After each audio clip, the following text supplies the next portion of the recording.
Welcome to Dialogue. Today's topic is part of an extensive series we're doing on the modern dating crisis. And it's a topic that feels, I think, incredibly personal to so many people. It really does.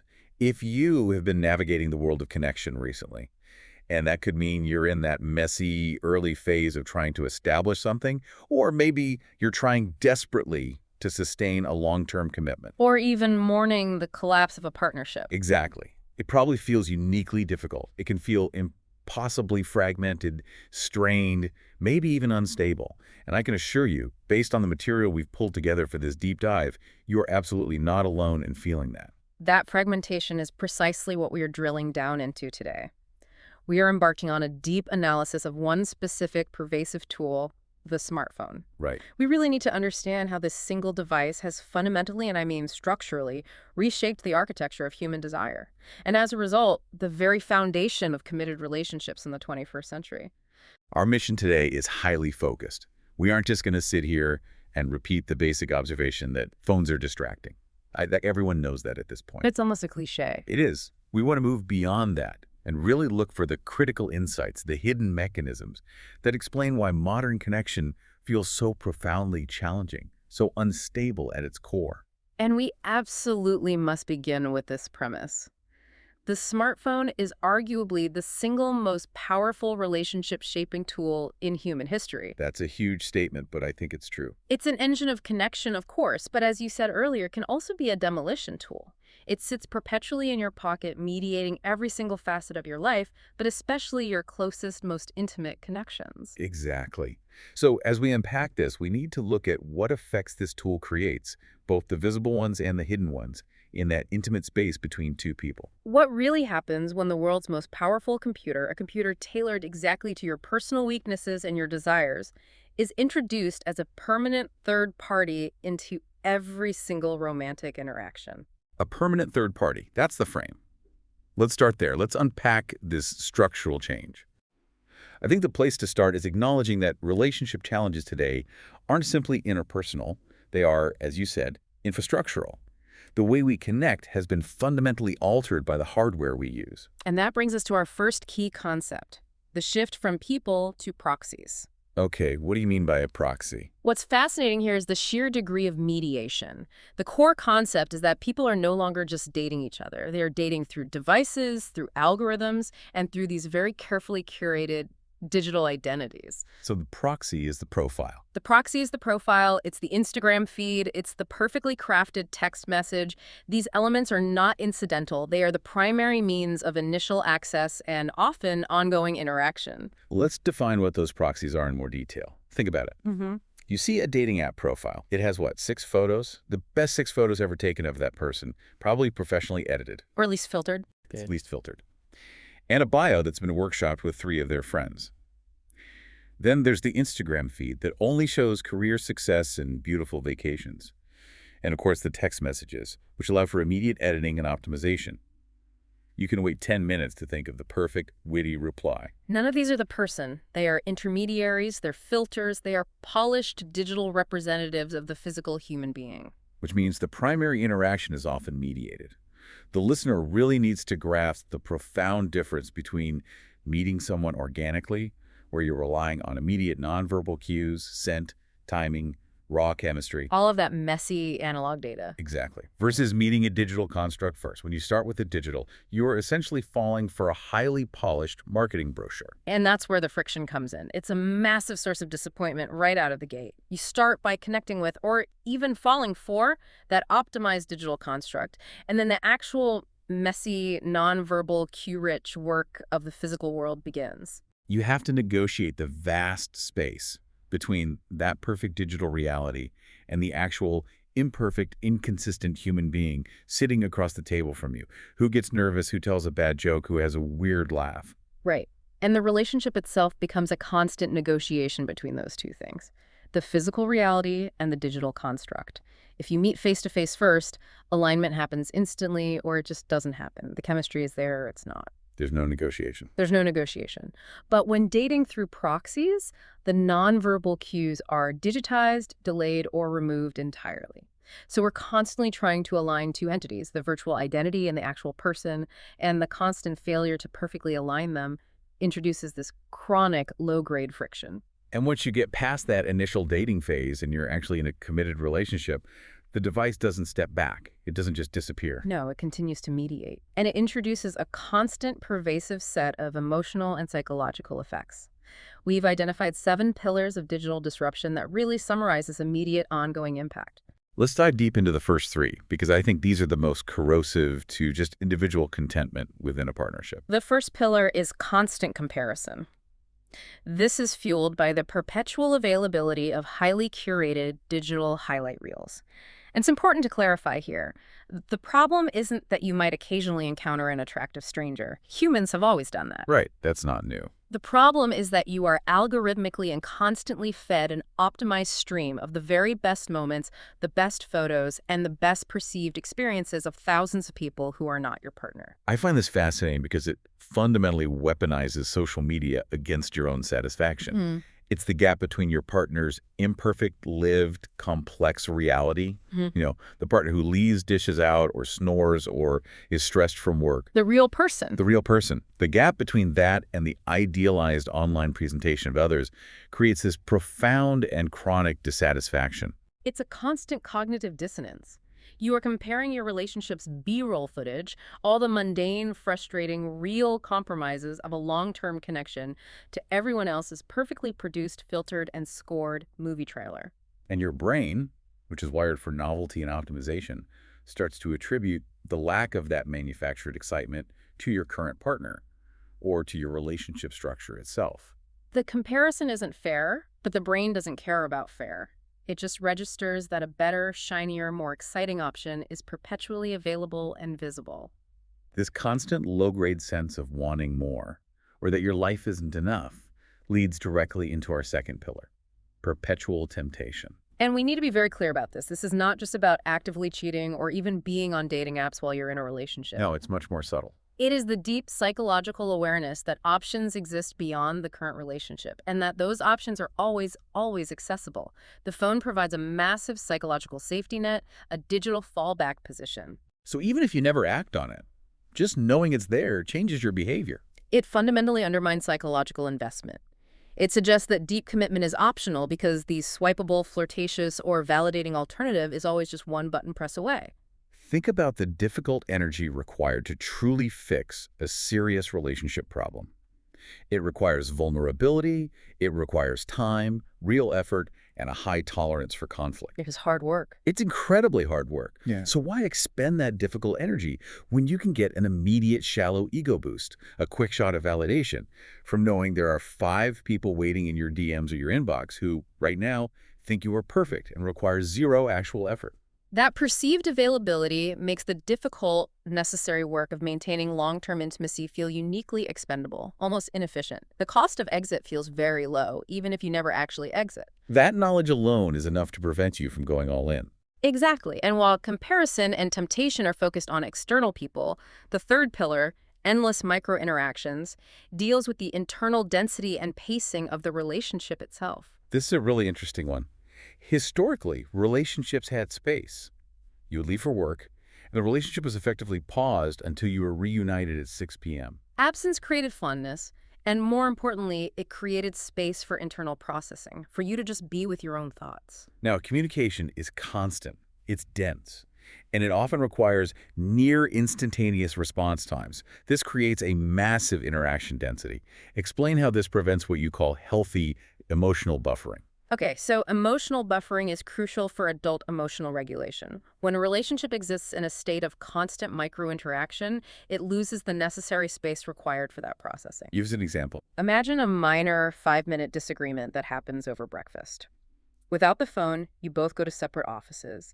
You have a time to cool down, you buffer, you reflect on your own part in it, and by the evening, you've naturally regulated your emotions and can approach the issue with more maturity. But with the phone. The phone forces you back into contact instantly via text or quick calls. The unresolved tension gets amplified because the primary interaction is now happening through text messages, where tone is consistently misread. Oh, it's the worst medium for conflict. The absolute worst. So that density of interaction prevents prevents emotional space from being created. The conflict just cycles endlessly. It forces the relationship to live in this perpetual state of immediate availability, which is psychologically and emotionally exhausting. You never, ever get a true break. That structural lack of space flows seamlessly into our fourth pillar, which is blurred boundaries. This is about the consolidation of life onto a single piece of hardware. The device takes every sphere, your personal life, your professional life, your family, your romance, and flattens them all onto a single screen. Before smartphones, your work life stayed at the office. Your social life was primarily face-to-face, and your romance had dedicated, protected time and space. Now, all those spheres are blended. They exist on a single device that you carry everywhere, and this eliminates the traditional boundaries of time and space that were previously dedicated solely to the relationship.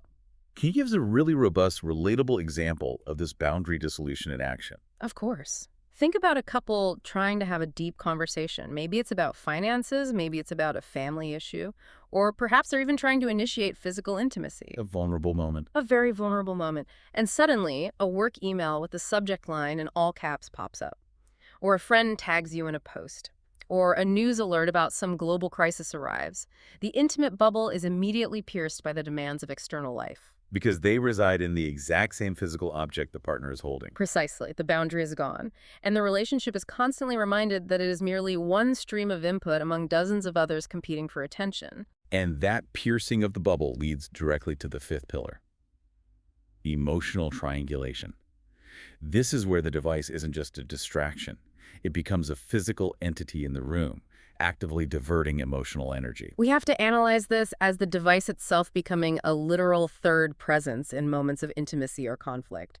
Emotional energy is constantly siphoned toward external notifications or interests, even when you are physically together. So it's not just about the distraction, it's about where the emotional focus is going. Yes. Imagine sitting down for a quiet dinner with your partner. You're trying to connect.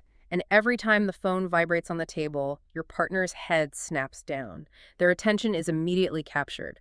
They are, in that moment, prioritizing the potential external signal, which could be a marketing email or a celebrity tweet, over the real physical, emotional signal you are sending across the table. It's a form of subtle relationship neglect that's facilitated by technology. The partner is physically present, yes, but emotionally and attentionally, they're engaging with the digital world. The device, in that moment, is getting more of their emotional real estate than the person they chose to commit to. And that triangulation is fundamentally damaging. Intimacy is built on sustained, focused, mutual attention.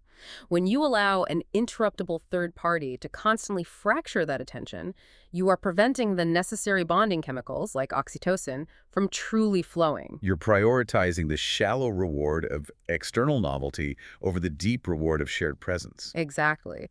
And the final two pillars, which are access to exes and access to strangers, are really the structural mechanisms of temptation. We'll address those in more detail when we talk about trust. But for now, just understand the immense weight of these first five pillars: comparison, temptation, density, boundary dissolution, and triangulation. They have fundamentally altered the terrain of human intimacy before you even get to any of the more obvious external threats. So, if Section 1 mapped out how the device degrades the internal relationship structure through that friction and density, Section 2 is all about defining the powerful external competition that is now fighting for your desire, your attention, and your finite emotional energy. This is a key point. The committed physical relationship you are actually building with a person is no longer just competing with external reality, like a colleague at work. It's competing with sophisticated digital entities and content streams that are custom designed via billions of dollars of engineering to be perfectly gratifying instantly. It is a war for attention and desire. The competition facing the physical relationship is vast and multifaceted. We're talking about digital entities that demand your energy and directly compete with your partner. And crucially, these competitors are not necessarily other people you might date. Right, they are often substitutes for intimacy, validation, and emotional connection itself. So let's break down this landscape of non-physical intimacy and desire.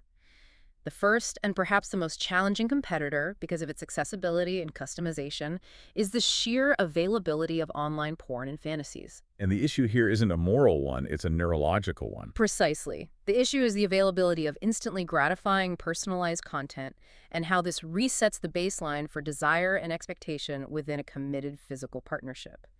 Digital content is optimized for novelty, for spectacle, and for immediate, perfect personalization tailored precisely to an individual's most specific fantasy. And when this highly engineered content becomes the primary driver of someone's sexual imagination and validation, the complex, slower, and often less dramatic reality of physical intimacy with a long-term partner, well, it can't help but pale in comparison. It's an evolutionary mismatch. It creates a fundamental physiological and psychological distortion.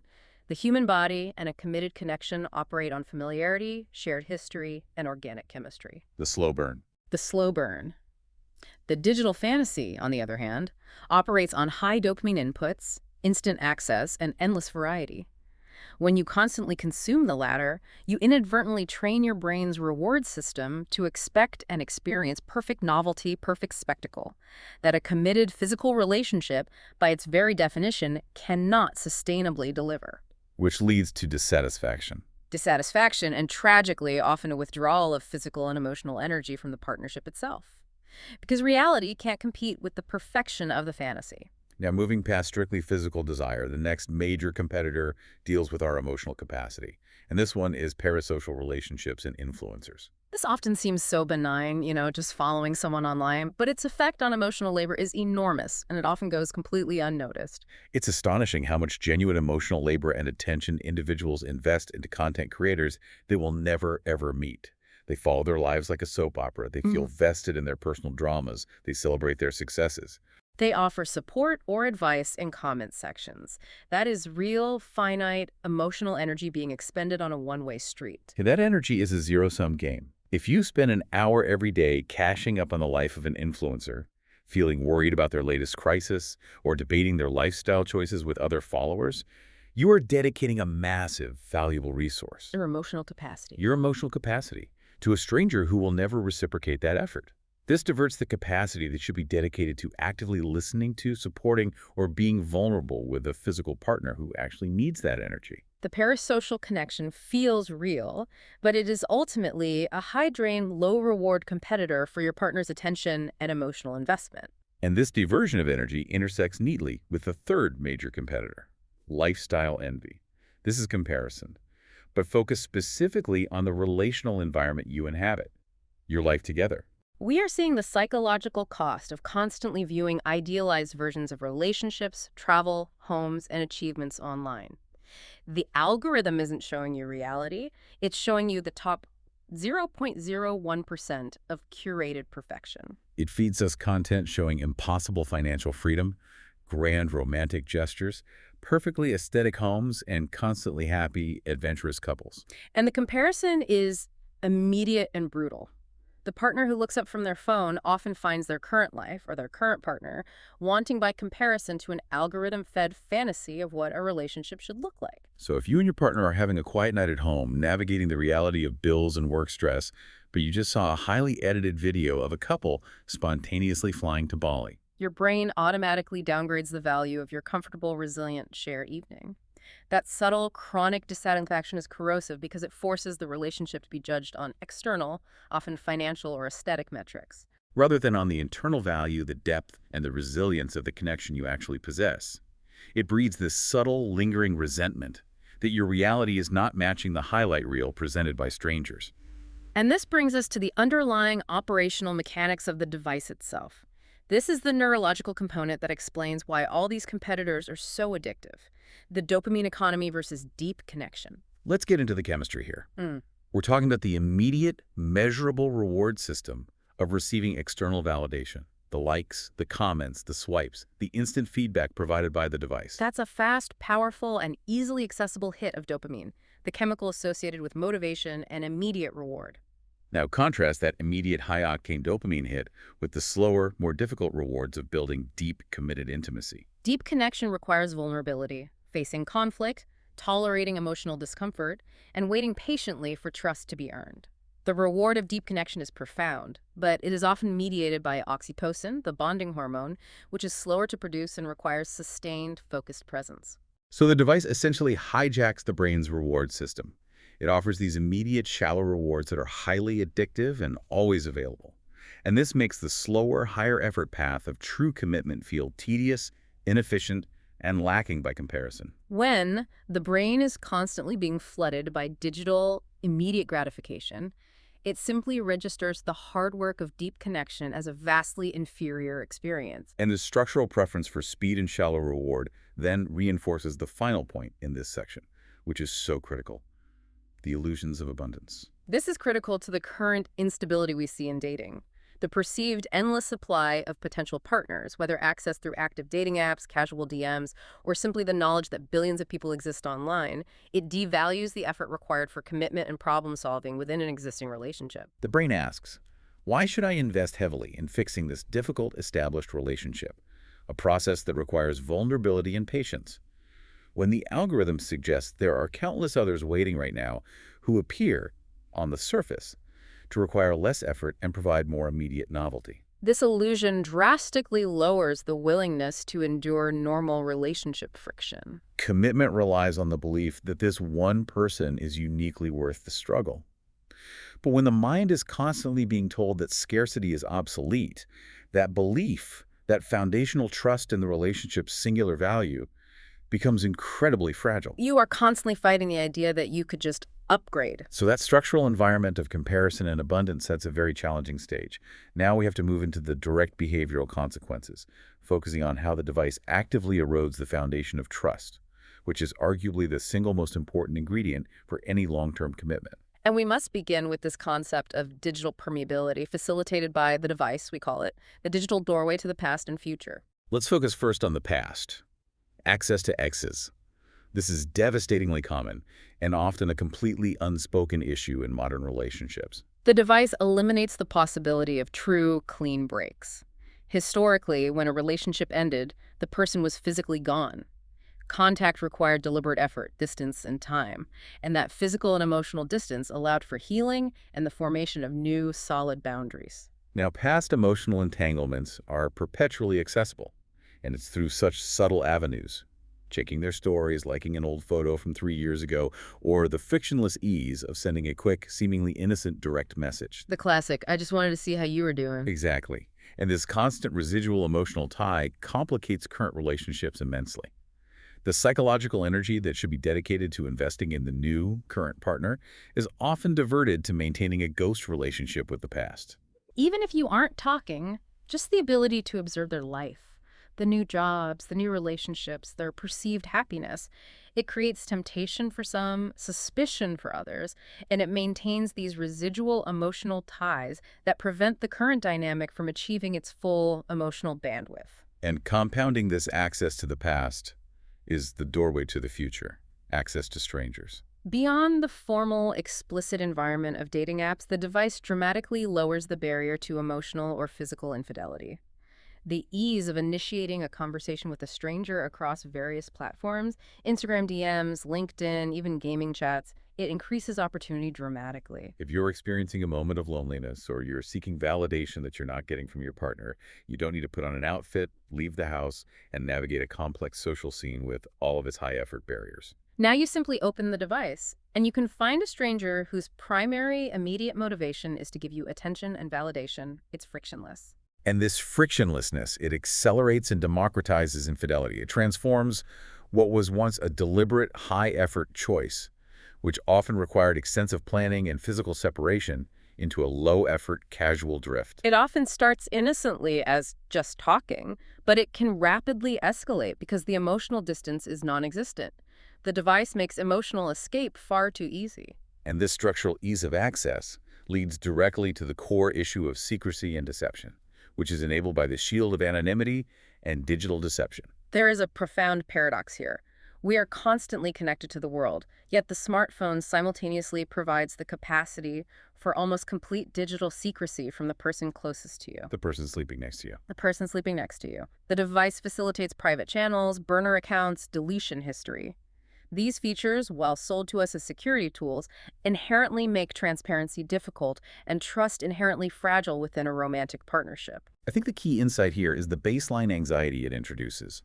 The mere knowledge that one's partner could be concealing an entire secondary digital life, shielded by passwords, biometrics, and two-factor authentication, it creates this chronic, low-grade anxiety. Trust used to be built on mutual transparency and observable behavior. Now, trust is constantly challenged by surveillance anxiety because the technology provides tools for perfect concealment. You're always wondering what secrets the glowing screen holds. And this capacity for concealment leads to digital dishonesty. This is not limited to major transgressions like a full-blown affair. No, it extends to smaller, everyday untruths about time spent online, people communicated with, or content consumed. Think of the simple, I was just checking the news when they were actually scrolling through old photos of an ex or looking up a competitor's social media profile. Analyze how these small falsehoods accumulate, because it's often the minor secrets that chip away at confidence, not necessarily the major catastrophes. These small digital lies accumulate like micro abrasions on a piece of glass. Over time, they cloud the whole picture.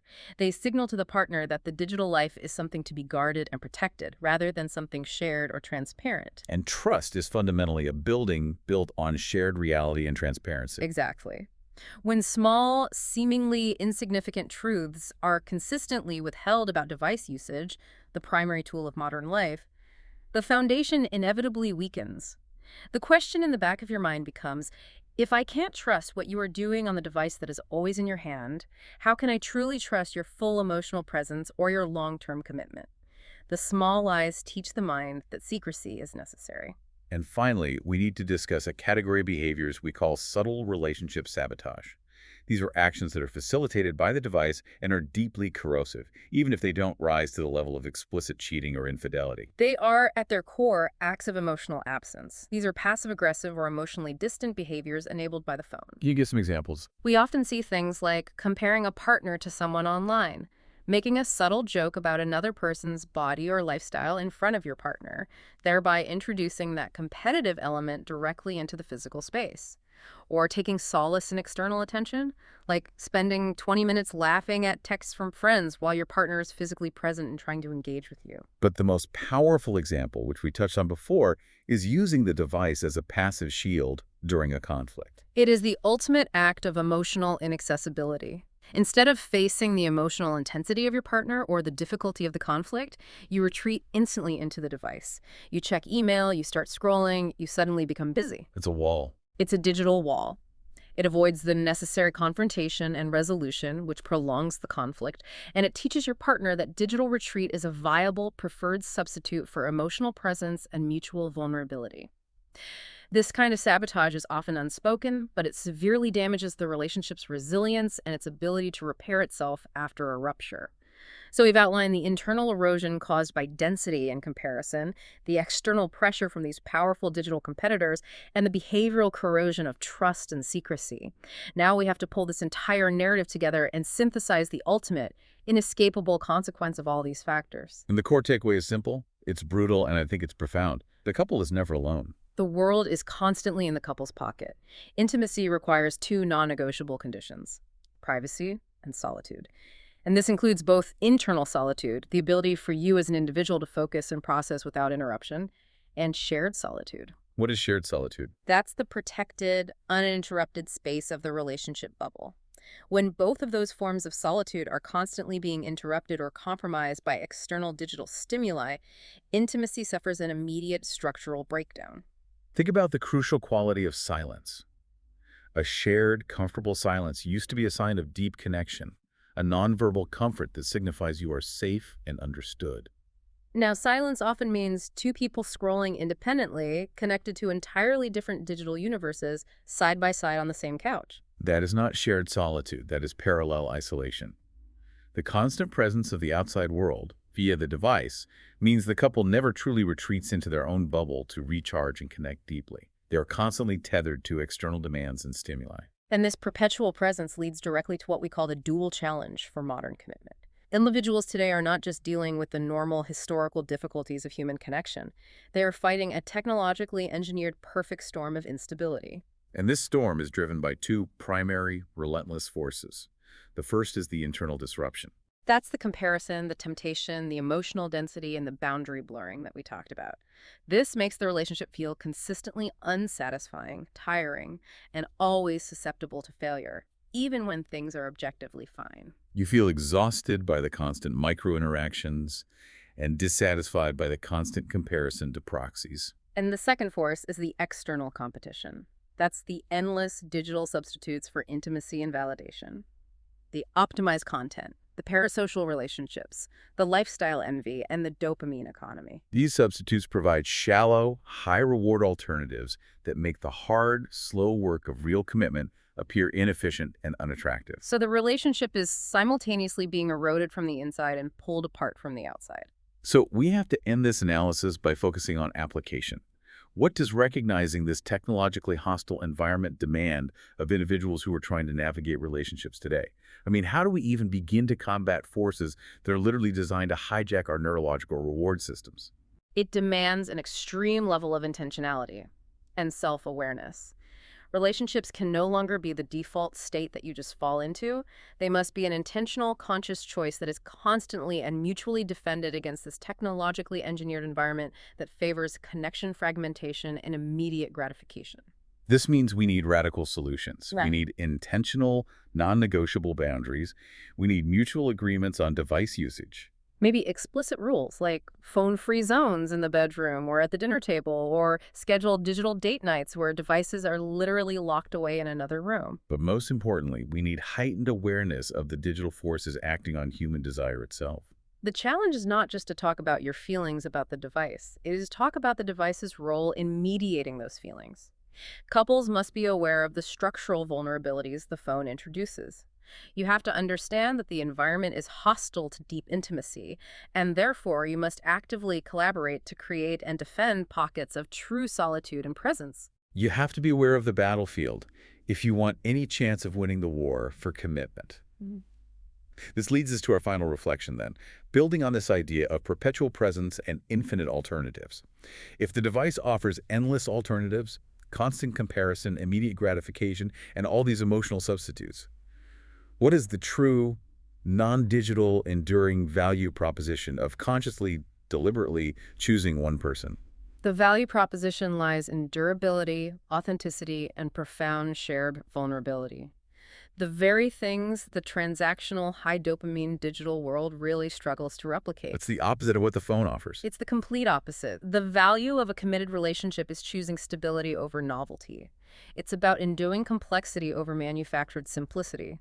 And it's about building real intimacy over collecting instantaneous, shallow attention. It is the choice to invest in the slow reward. The slow and ultimately the only truly satisfying reward. If you enjoyed this conversation, please like, subscribe, and share this video. Also, let us know in the comments what really stood out to you in this conversation, and if there's any related topic or new topic that you would like covered in a future video.